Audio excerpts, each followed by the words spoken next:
Large number of people effect అవ్వడానికి అవకాశం ఉంటుంది. నార్మల్ క్రైమ్లో ఏంది ఒక్కరు ఇద్దరు ఒక పర్టికులర్ ప్రదేశానికి సంబంధించి క్రైమ్ జరుగుతుంది. సైబర్ క్రైమ్లో ఎలక్ట్రానిక్ డివైస్ అనేది మెయిన్ పాత్ర వహిస్తుంది కాబట్టి ఇంటర్నెట్ కానీ నెట్వర్కింగ్ సిస్టమ్స్ కానీ దీంట్లో ప్రముఖ పాత్ర వహిస్తాయి కాబట్టి సైబర్ క్రైమ్ అనేది లార్జ్ లెవెల్లో అంటే పెద్ద లెవెల్లో హ్యూజ్గా ఎక్కువ మందికి ఎఫెక్టెడ్ కావడానికి అవకాశం ఉంటుంది. నార్మల్ టైంలో దానికి అంత స్కోప్ ఉండదు క్రైమ్కి. రైట్. అయితే ఈ మధ్య కాలంలో సైబర్ క్రైమ్ అనేది ఎక్కువగా పెరిగిపోతోంది. సైబర్ క్రైమ్ పట్ల ప్రజల్లో అవగాహన తీసుకురావడానికి గవర్నమెంట్ ఎన్నో చర్యలు కూడా చేపడుతుంది. అయినప్పటికీ కూడా ఇంకా పెరుగుతూనే ఉంది. ఏంటి కారణం అసలు? కానీ సైబర్ క్రైమ్ లో కంపల్సరీ చదువుకున్న వ్యక్తులు మాత్రమే సైబర్ క్రైమ్స్ చేయగలుగుతారు. ఎట్ ద సేమ్ టైం బాధితులు కూడా చదువుకున్న వ్యక్తులే ఉంటారు. ఎందుకంటే ఇక్కడ టెక్నాలజీ అనేది ఇన్వాల్వ్మెంట్ ఉంటుంది. ఒక కంప్యూటర్ ఉపయోగించడం కావచ్చు, ఒక మొబైల్ ఫోన్ ఉపయోగించడం కావచ్చు, దాంట్లో స్నూపింగ్ చేయడం కావచ్చు, ఇదంతా టెక్నాలజీ తెలిసిన వ్యక్తులు మాత్రమే సైబర్ క్రైమ్ ఉపయోగించగలుగుతారు. అట్ ద సేమ్ టైం ఇక్కడ ఎవరైతే ఈ సైబర్ క్రైమ్ ని చేస్తున్నారో వాళ్ళ టార్గెటెడ్ పీపుల్ కూడా ఆ టెక్నాలజీ ఉపయోగించుకునే వ్యక్తులే ఉంటారు. ఇప్పుడు అసోచామ్ లెక్కల ప్రకారం సైబర్ క్రైమ్స్ అనేది 2011లో 13,000 కేసులు రిజిస్టర్ అయ్యాయి ఇండియా మొత్తం మీద.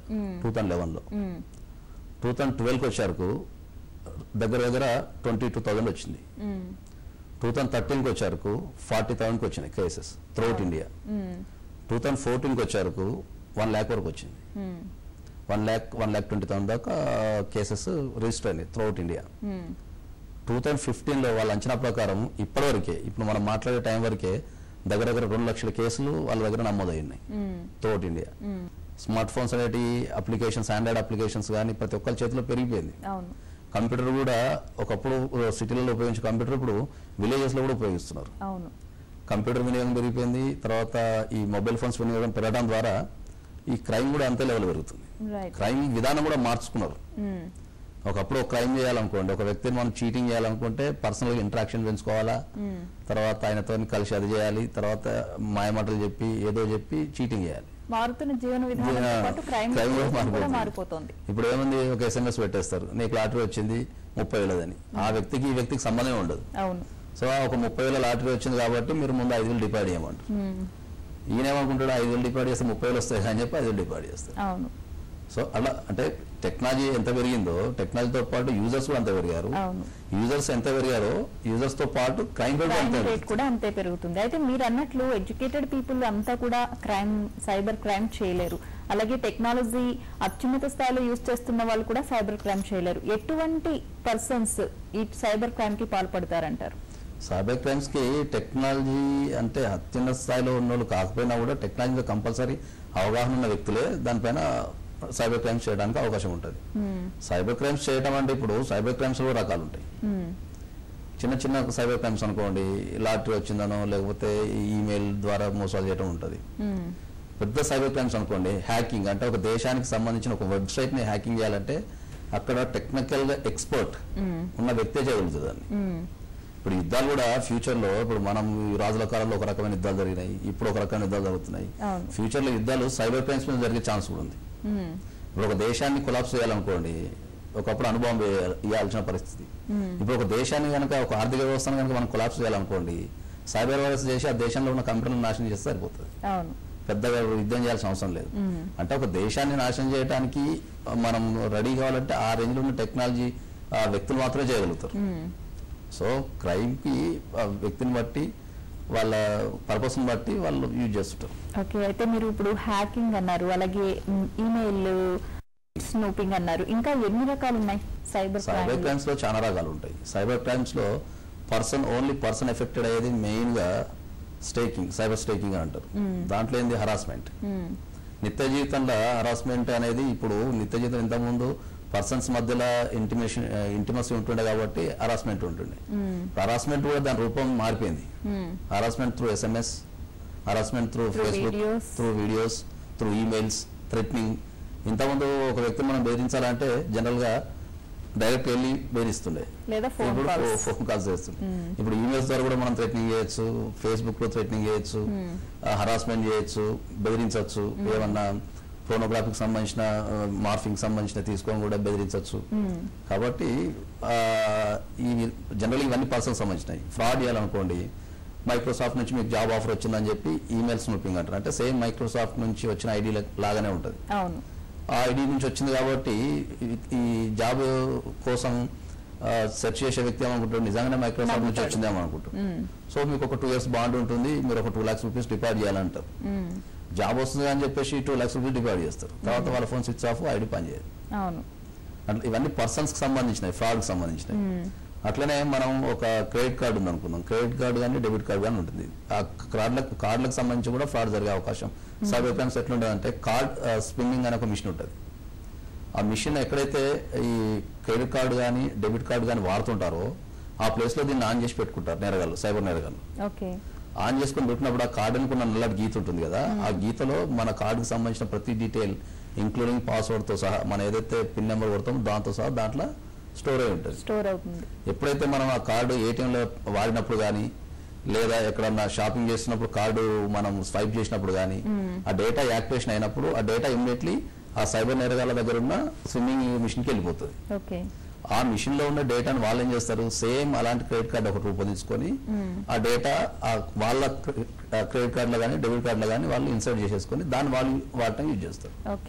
ఇవన్నీ అంటే ఒక పర్సన్ కి సంబంధించి సైబర్ క్రైమ్స్ వల్ల ఏర్పడే ఇబ్బందులు. ఇవే కాకుండా జనరల్ గా ఇంటెలెక్చువల్ ప్రాపర్టీ మీద కూడా మా సైబర్ క్రైమ్స్ చేస్తానికి అవకాశం ఉంటుంది. తర్వాత హ్యాకింగ్, ఒక వెబ్సైట్ హ్యాకింగ్ చేయటం, తర్వాత క్రాకింగ్ అంటే మన దగ్గర ఉన్న పర్సనల్ ఇన్ఫర్మేషన్ డేటా ఒక వ్యక్తి హ్యాకింగ్ చేసి మన పర్సనల్ కంప్యూటర్ డేటాను కూడా తస్కరిస్తారు. ఇట్లా ఇవి అంత పర్సనల్ సంబంధించినవి. సొసైటీ పరంగా కూడా వైరస్లు ఎప్పుడైనా సైబర్ వాళ్ళు వైరస్లు అంతా కొత్త రకమైన వైరస్లన్నీ తయారు చేసి ఇమ్మీడియట్లీ వాళ్ళని వైరస్ ప్రవేశపెడుతుంటారు. సో ఇవన్నీ జనరల్ సంబంధించిన సైబర్ క్రైమ్ సంబంధించిన రకాలు. రైట్ సార్, ఈ సైబర్ క్రైమ్ నుంచి మరి ఏ విధంగా మనం నివారణ పొందొచ్చు, ఎటువంటి ముందు జాగ్రత్త చర్యలు తీసుకోవచ్చు తెలుసుకుందాం షుడ్ బ్రేక్ తర్వాత.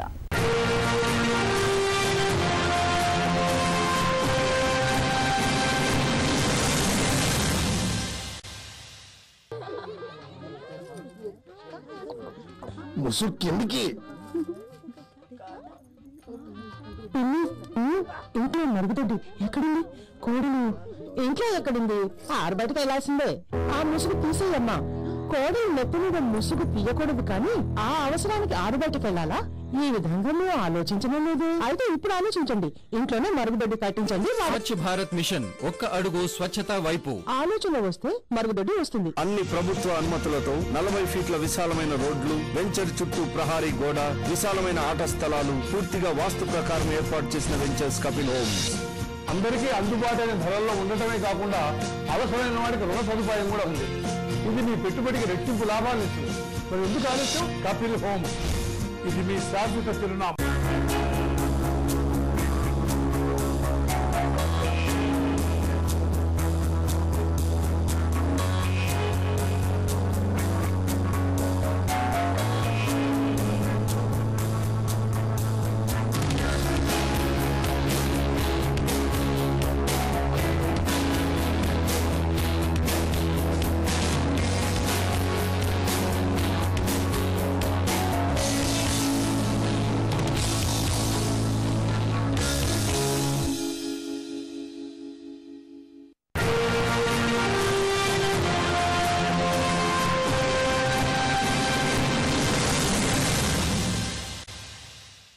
Welcome back to law and life.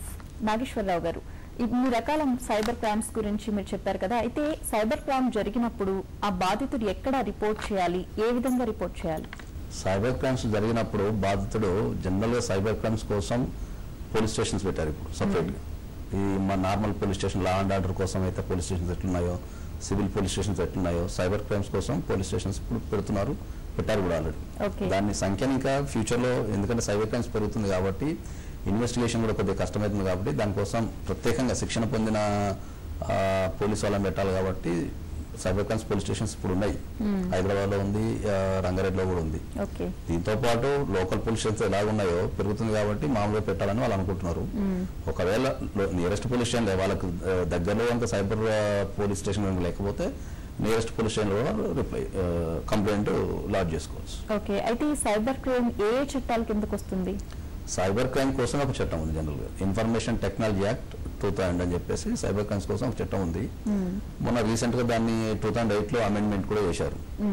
Cyber crime తో పాటు ఒక ప్యూర్లీ ఎక్కడైనా ఒక నేరం జరిగినప్పుడు సైబర్ క్రైమ్స్ లో ఉన్న యాక్ట్స్ తో పాటు సెక్షన్స్ తో పాటు దానికి రిలేటెడ్ ఉన్న ఐపీసీ ఇండియన్ పీనల్ కోడ్ కానీ లేదంటే ఎవిడెన్స్ యాక్ట్ కానీ బ్యాంకర్స్ బుక్ ఎవిడెన్స్ యాక్ట్ కానీ ఇవన్నీ దీనికి రిలేటెడ్ ఉంటాయి. ఒక సైబర్ క్రైమ్ ఒకటే ఎక్కడ స్వతంత్రంగా పనిచేయదు. సైబర్ క్రైమ్ తో పాటు అంటే ఇన్ఫర్మేషన్ టెక్నాలజీ యాక్ట్ తో పాటు కంపల్సరీ ఐపీసీని కానీ లేదంటే ఎవిడెన్స్ యాక్ట్ కానీ తీసుకోవాల్సి వస్తుంది. అయితే ఈ మధ్య కాలంలో యువత అంతా కూడా ఫేస్బుక్ ట్విట్టర్స్ వైపు ఎక్కువగా ఇంట్రెస్ట్ చూపిస్తూ ఉన్నారు. ఏ విషయానికి సంబంధించిన దానిపైన ప్రతి ఒక్కరు కూడా కమెంట్ చేస్తూ ఉన్నారు. అయితే ఒక్కొక్కసారి ఈ కమెంట్స్ తీవ్ర రూపం దాలుస్తూ కూడా ఉంటాయి.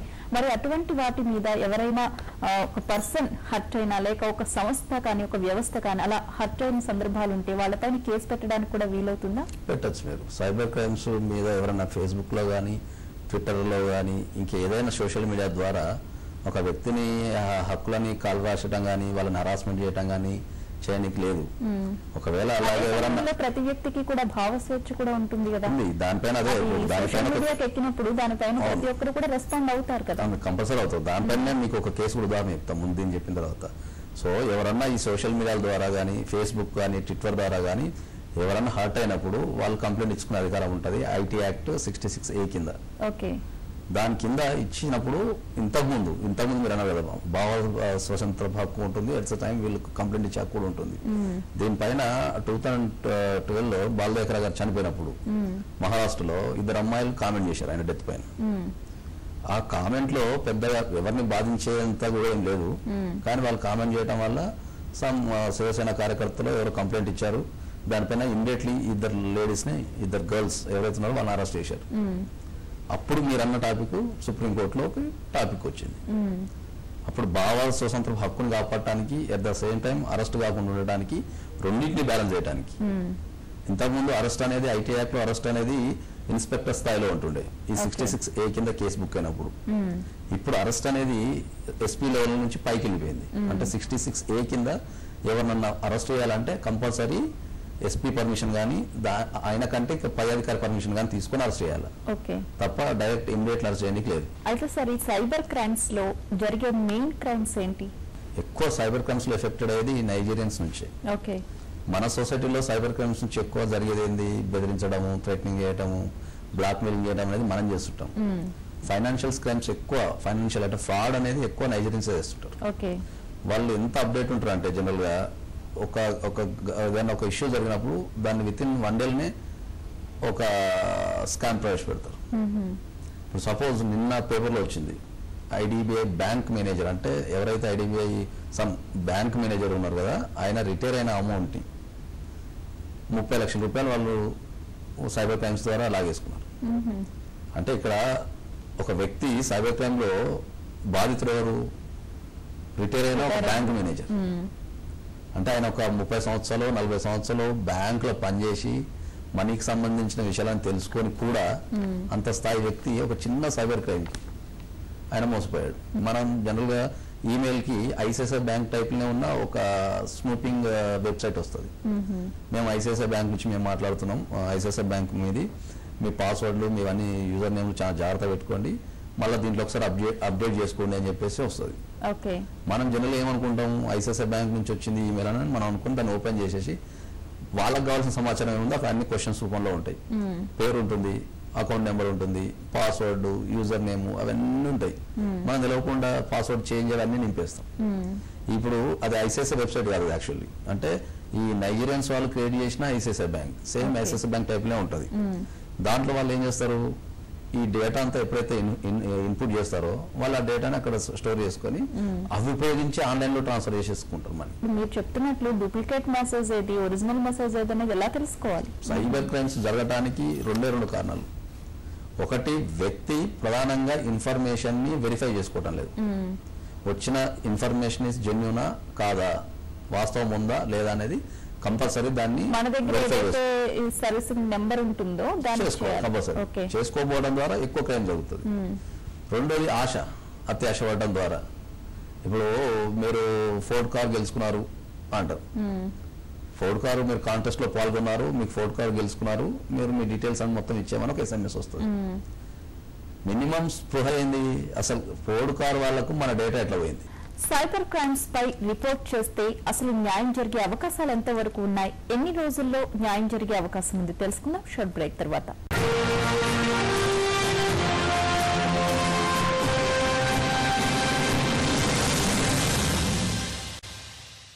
ఆపరేషన్ అవసరం లేదు. Continental Hospitals, you are in safe hands. 32 సంవత్సరాలుగా సభ్యుల అభిమానాన్ని చూరగొని వారి స్వంత ఇంటి కల నిజం చేయడానికి ముందుకొచ్చిందే కపిల్ హోమ్స్. 40 అడుగుల విశాలమైన రోడ్లు, ఆట స్థలాలు, పార్కులు, వాటర్, డ్రైనేజీ, ఎలక్ట్రిసిటీ వంటి సదుపాయాలతో పాటు వెంచర్ చుట్టూ ఎటువంటి ఆక్రమణలు లేకుండా ప్రహారీ గోడతో పాటు సెక్యూరిటీ ఇస్తోంది కపిల్ హోమ్స్. అందరికీ అందుబాటైన ధరల్లో ఉండటమే కాకుండా అవసరమైన వారికి రుణ సదుపాయం కూడా ఉంది. ఇది మీ పెట్టుబడికి రెట్టింపు లాభాలను ఇస్తుంది. కపిల్ హోమ్స్, ఇది మీ శాశ్వత చిరునామా. హాస్పిటల్ నడుపుతున్నాడు మీరు దోపిడినా పుట్టుక దగ్గర నుంచి పోస్ట్ మార్టం వరకు 400 సంవత్సరాల చరిత్ర కలిగి భక్తుల కోరికలు తీర్చే కలియుగ క్షేత్రం నల్గొండ జిల్లా బొమ్మల రామారం మండలం చీకటి మామిడి తిరుమల నాగస్వామి. ఈ నెల 15న స్వామివారి కళ్యాణోత్సవం, 17న రథోత్సవం, 19న చక్రోత్సవం. తిరుమల నాగస్వామి కళ్యాణ మహోత్సవం ప్రత్యక్ష ప్రసారం ఈ రోజు మధ్యాహ్నం 1 గంటకు మీ HMTVలో. ఈ కార్యక్రమాన్ని సమర్పిస్తున్న వారు లయన్స్ క్లబ్ ఆఫ్ కాప్రాయక్తా, డిస్ట్రిక్ట్ 316E.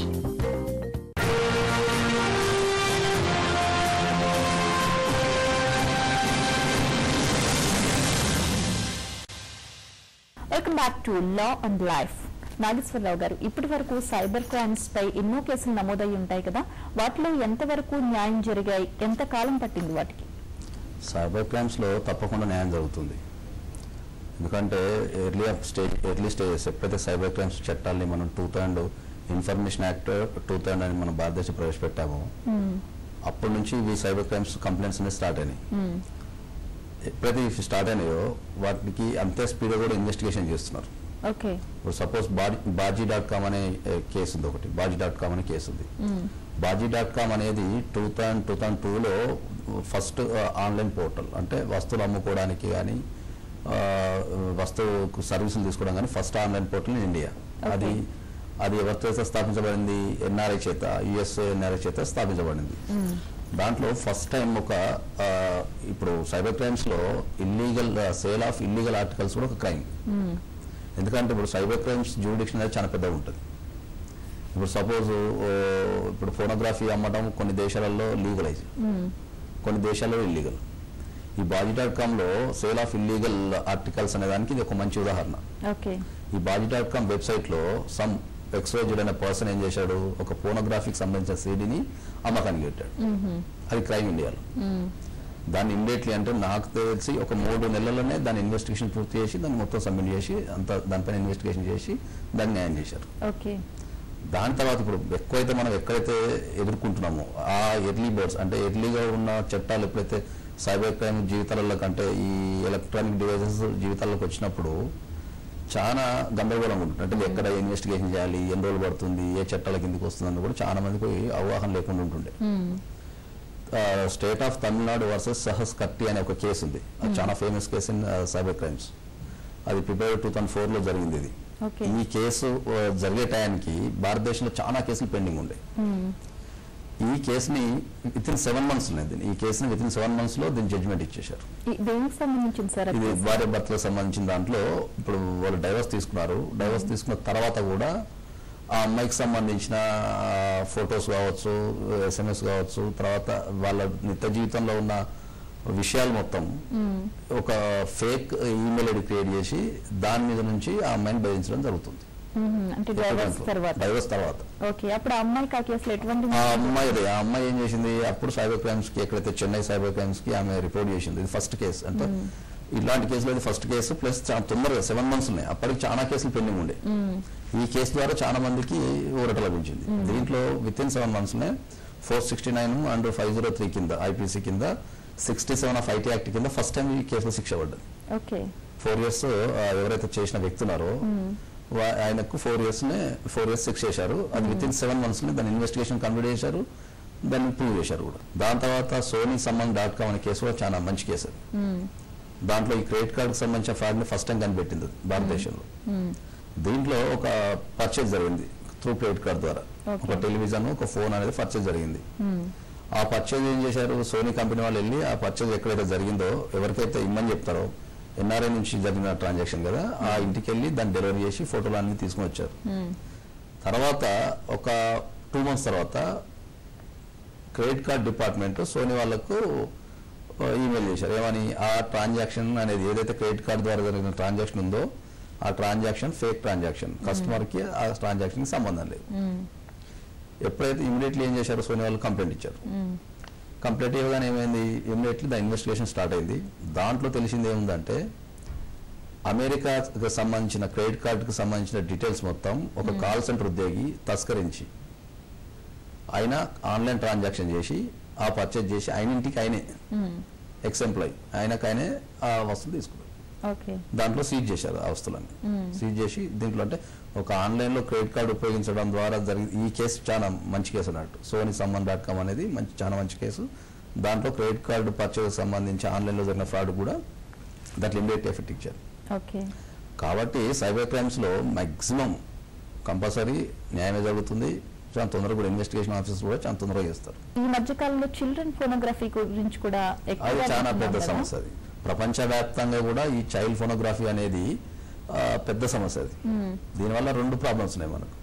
ఒకటి, ఫోనోగ్రఫీ అనేది పెరిగిపోతుంది. దీనివల్ల చిల్డ్రన్ ఎవరైతే ఉన్నారో వాళ్ళు అబ్యూస్ గురవుతున్నారు, చాలా అబ్యూస్ గురవుతున్నారు. ఇది ఒక రకమైన మానసిక ధోరణి. ఇది చైల్డ్ ఫోనోగ్రఫీ అనేది ఏంటంటే వీళ్ళు చిల్డ్రన్ ని అబ్యూజ్ చేసి వాళ్ళకి సంబంధించిన అబ్సెన్సివ్ ఫోటోలు అంటే వాళ్ళని న్యూడ్గా చిత్రీకరించడము, ఇంకోటి చిత్రీకరణ చేసి దాన్ని ఇంటర్నెట్లో అప్లోడ్ చేస్తారు. ఇంటర్నెట్ అప్లోడ్ చేసిన తర్వాత దాన్ని ఏం చేస్తారు, డౌన్లోడ్ చేసుకోవడానికి మనీ కట్టమని చెప్తారు ఫోనోగ్రఫీ. సో ఇప్పుడు ప్రపంచవ్యాప్తంగా ఒక దగ్గర మనం కూర్చొని ఒక వెబ్సైట్ రూపొందించడం ద్వారా మనం ప్రపంచం మొత్తం పరిచయం అయిపోతాం. వాళ్ళ టార్గెట్ పీపుల్ ఏముంటది, భారతదేశంలో సపోజ్ ఒక 20 కోట్ల మంది యూత్ ఉన్నారు అనుకుందాం. 20 కోట్ల మంది యూత్ ని వీళ్ళు టార్గెట్ చేసినప్పుడు దాంట్లో ఒక 0.0001% ఒక 1,00,000 మంది వాళ్ళ టార్గెట్ కి బలయ్యి 1,00,000 ఇంటూ ఒక్కొక్కడు 5,000 కట్టినా కూడా హ్యూజ్ అమౌంట్ అయిపోతుంది. కానీ ఒక వెబ్సైట్ పెట్టడానికి కానీ ఒక ఫోనోగ్రఫీకి సంబంధించి చేయడానికి కానీ 10-20 వేలకు మించి ఎక్కడా కాదు. అంటే ఇక్కడ లెస్ ఇన్వెస్ట్మెంట్, హ్యూజ్ రిటర్న్స్ ఉంటాయి. చాలా మంది కూడా ఇప్పుడు కొత్త స్కామ్ వచ్చింది, ఇప్పుడు రొమాన్స్ అండ్ డేటింగ్ స్కామ్ అని వచ్చింది. దీంట్లో వాళ్ళ టార్గెట్ ఏముంది, యూత్ కి ఉన్న ఇది బలహీనతని క్యాచ్ చేసుకోవడం అనేది వాళ్ళ టార్గెట్. జనరల్లీ ఐటీ ఎంప్లాయీస్ కానీ వీళ్ళంతా ఆన్లైన్ యాక్సెస్ చేసే వాళ్ళంతా దాంట్లో రిజిస్టర్ అవుతారు. రిజిస్టర్ అయిన తర్వాత ఏమైతుంది, తర్వాత ఏమి రెస్పాన్స్ ఉండదు. ఇట్లాంటి వాళ్ళు బయట వచ్చి కంప్లైంట్ కూడా చేయలేరు. అంటే ఇలాంటి మానసిక బలహీనతల్ని, వ్యవస్థలో ఉన్న లోపాలను చేసుకుని ఈ సైబర్ క్రైమ్స్ అనేవి ఎక్కువ జరుగుతున్నాయి. అయితే ఇప్పుడు మీరు చెప్పిన క్రైమ్ ఒక పద్ధతి అయితే, ఎక్కువగా మహిళల విషయంలో ఏం జరుగుతుందంటే అసభ్యకరమైన పదజాలంతో ఈమెయిల్స్ పంపించడం, లేదు నువ్వు డ్రెస్ చేంజ్ చేసుకుంటున్నప్పుడు మా దగ్గర వీడియో ఉంది, లేకపోతే నువ్వు బయట తిరుగుతూ ఉన్నప్పుడు మా దగ్గర వీడియో ఉంది అని బ్లాక్మెయిల్ చేస్తూ ఉంటారు. కొంతమంది నిజానికి ఉందా లేదా అని తెలియదు. ఇటువైపు మహిళలు కూడా దానిపైన ఎటువంటి రిపోర్ట్ కూడా చేయలేరు. ఏమని రిపోర్ట్ చేసుకుంటారు దానిపై? చేయలేరు. అది సామాజికంగా మహిళలకు ఉన్న అది బ్యాక్డ్రాప్, సామాజికంగా మహిళలకు ఉన్న బ్యాక్డ్రాప్. కానీ ఆ రిపోర్ట్ చేయడం ద్వారానే దానిలో ఉన్న నిజాలు అనేది పోలీస్ ఇన్వెస్టిగేషన్ ఆఫీసర్ కనిపెట్టి దాన్ని అజ్జేయగలుగుతారు. చాలా మంది కంప్లైంట్స్ బాధితులు ముందు రాకపోవడం కారణం ఏంటంటే చట్టం మీద సరైన అవగాహన లేకపోవడం ఒక పద్ధతి. రెండోది, వాళ్ళకు చట్టం మీద పోతే టైం వేస్ట్ అయిద్దేమో, లేకపోతే ఇన్వెస్టిగేషన్ చక్కగా చేస్తారో చేయరో, లేకపోతే న్యాయం జరగదో ఇదంతా టైం ఎందుకు వేస్ట్ అని చాలా మంది క్షమించడం కానీ, లేకపోతే దాన్ని వదిలిపెట్టడం కానీ, ఇంకేదన్నా రకంగా సెటిల్మెంట్ చేసుకోవడం కానీ చేస్తుంటారు. అవును. కానీ వాస్తవానికి ఏదైనా జరిగినప్పుడు దాన్ని మనం ప్రివెన్షన్, మనకు చట్టాలు ఉన్నాయి ఎందుకు కాపాడుకోవడానికి, వాటిని ఉపయోగించడం వల్లనే మనం వాటిని కాపాడగలుగుతాం.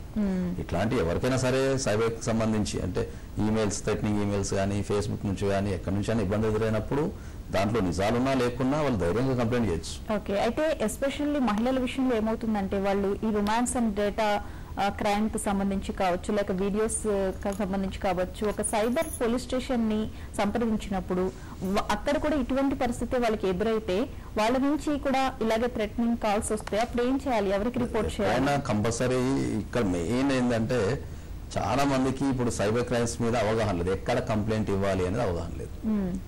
ఎవరన్నా ఒక వ్యక్తి నేర్చుకుంటా ఒక నార్మల్ పొజిషన్కి వెళ్ళి ఈ కంప్లైంట్ ఇట్లా ఉంది, సైబర్ క్రైమ్ సంబంధించి నాకు ఇట్లా ఒక ఈమెయిల్ వచ్చింది, లేకపోతే నాకు ఇట్లా ఒక SMS వచ్చింది అన్నప్పుడు వాళ్ళు కూడా సింపుల్గా ఇది మా పరిధి కిందికి రాదు, మీరు సైబర్ క్రైమ్స్ పోలీస్ స్టేషన్కి వెళ్ళండి అంటే సైబర్ క్రైమ్స్ పోలీస్ స్టేషన్ ఎక్కడ ఉందో చాలా మంది తెలియదు. కానీ అది లోకల్ పోలీస్ స్టేషన్లో కూడా తీసుకొని వీలైతే దాన్ని సైబర్ క్రైమ్స్ కు మారిస్తే వాళ్ళకి ఈజీ అయిపోతుంది. కార్యక్రమం చూస్తున్న మన ప్రేక్షకులందరూ ఈ సైబర్ క్రైమ్స్ బారిన పడకుండా ఉండాలి అంటే ఎటువంటి ముందు జాగ్రత్త చర్యలు తీసుకుంటారు, మీరు వారికి ఏం సూచిస్తారు? మనం ఇంతకుముందు చెప్పినట్టు అదే ఇన్ఫర్మేషన్ అనేది జెన్యూనిటీ ఉందా లేదా అనేది మనం చెక్ చేసుకోవాలి. ద మోస్ట్ ఇంపార్టెంట్ థింగ్ అది. ఇన్ఫర్మేషన్ వాళ్ళకి వచ్చిన ఏదైతే ఇన్ఫర్మేషన్ వస్తుందో, ఒక కమ్యూనికేషన్ జరుగుతుందో ఆ కమ్యూనికేషన్ని వాళ్ళు కంపల్సరీ వెరిఫై చేసుకుంటే సైబర్ క్రైమ్స్ తగ్గే అవకాశం ఉంటుంది. రెండోది వాళ్ళకి ఏమైనా డౌట్ ఉన్నా, వాళ్ళకి ఏదైనా సైబర్ క్రైమ్స్ జరుగుతున్నట్టు మీరు అన్నట్టు కొన్ని పర్సనల్ విషయాలు థ్రెటనింగ్ కాల్స్ ఉన్నా కూడా ఇమ్మీడియట్లీ పోలీసుని అప్రోచ్ అయితే ఇంకా బెటర్ రిజల్ట్ వస్తుంది. ఇన్స్టెడ్ ఆఫ్ దట్ పోలీసులని అప్రోచ్ అవ్వడం కంటే దానికి వేరే రెమెడీస్ ఎత్తుకోవడం కంటే దానిపైన కంప్లైంట్ ఇచ్చి దానిపైన మనం రిపోర్ట్ ఇవ్వడానికి వెంటనే మన దగ్గర ప్రూఫ్స్ లేకపోయినప్పటికీ కూడా వాళ్ళు కేసు కంపల్ చేస్తారు. ఒక రిపోర్ట్ ఇవ్వాలి లేకపోతే ఒక కంప్లైంట్ ఇవ్వాలంటే ప్రూఫ్స్ ఉండాల్సిన అవసరం ఏం లేదు. దానికి సంబంధించిన ప్రైమా ఫేసి ఎవిడెన్స్ ఉంది, ఇది వచ్చింది, ఒక కాల్ థ్రెటనింగ్ కాల్ వచ్చింది, లేకపోతే ఒక థ్రెటనింగ్ ఈమెయిల్ వచ్చింది అనేది ఉంటే సరిపోతుంది. దానిపైన పోలీస్ ఇన్వెస్టిగేషన్ లో ఆ ఈమెయిల్ ఎక్కడి నుంచి వచ్చింది, లేకపోతే ఆ థ్రెటనింగ్ కాల్ ఎక్కడి నుంచి వచ్చింది, అది ఎవరు చేశారు, ఎందుకు చేశారు అని ఇన్వెస్టిగేషన్ చెప్తారు. ఒక కంప్లైంట్ ఇవ్వడానికి కావాల్సిన ఆధారాలు ఉంటే సరిపోతుంది. రైట్ నాగేశ్వరరావు గారు, నిజంగా సైబర్ క్రైమ్ కు సంబంధించి ప్రేక్షకులకు ఎన్నో మంచి విషయాలు తెలియజేశారండి. ధన్యవాదాలండి. విన్నారు కదండి, సైబర్ క్రైమ్ ఎన్ని రకాలుగా జరుగుతుంది, ఎవరు చేస్తారు, సైబర్ క్రైమ్ బారిన పడ్డప్పుడు వెళ్ళి ఎక్కడ రిపోర్ట్ చేయాలి, ఇటువంటి విషయాలన్నీ చాలా చక్కగా చెప్పారు కదా నాగేశ్వరరావు గారు. నెక్స్ట్ వీక్ మరొక చక్కటి అంశంతో లాంగ్ లైఫ్ కార్యక్రమంలో మళ్ళీ కలుద్దాం. నమస్తే.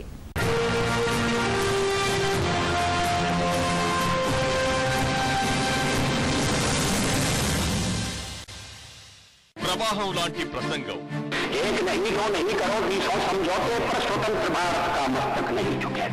ఊపు తెచ్చే ఉపన్యాసం. శ్రామికుడి చెమటలో నుంచి, కార్మికుడి కదిలిన కండలలో నుంచి ఒక్క మాట కదిలిస్తుంది. ఉత్సాహానికి ఊపిరిలూదుతుంది. నోరు పెగలని రోజులు పోయాయి. ఏం మాట్లాడతాను స్టేజ్ ముందుకు వెళ్ళి ఇంతమంది ముందు అనుకున్నా. కాళ్ళునికే కాలం మారింది. స్టేజ్ పైన రావడానికి చాలా భయంగా ఉండేది. ఇప్పుడిక ఉద్వేగం పంచే మాటలు. 4000 మందిలోనైనా మాట్లాడగలుగుతాననే నమ్మకాన్ని ఇచ్చింది వక్త. ఉత్తేజం పెంచే చణుకులు. ఇంత కాన్ఫిడెన్స్ గా నేను మాట్లాడతానని నాకు తెలియదు. వక్తకి రండి, వేదిక మీద విజేతల బండి.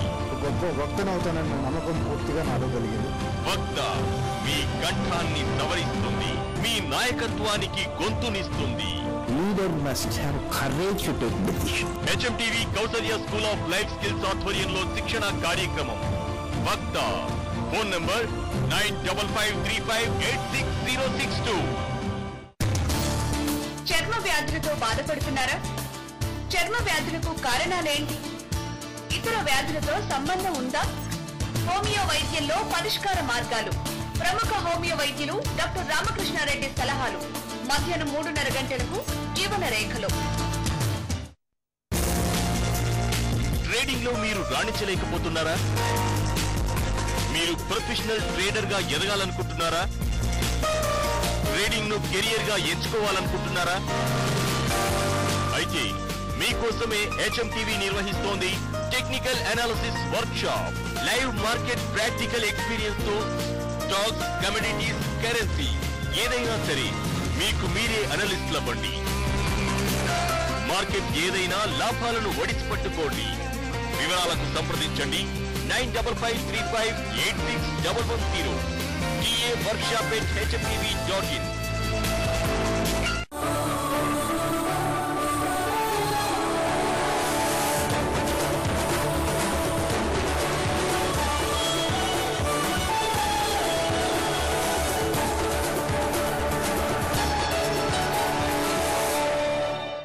ఈ కార్యక్రమాన్ని సమర్పిస్తున్న వారు లయన్స్ క్లబ్ ఆఫ్ కాప్రాయక్త, డిస్ట్రిక్ట్ 316E.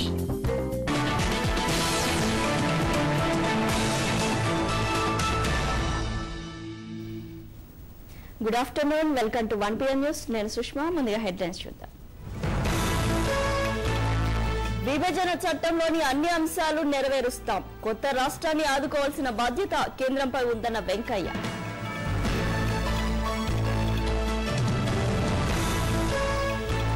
తెలుగు రాష్ట్రాలను సమానంగా చూస్తున్నాం. తెలంగాణ ఏపీకి పెద్ద ఎత్తున నిధులొస్తాయన్న జవదేకర్.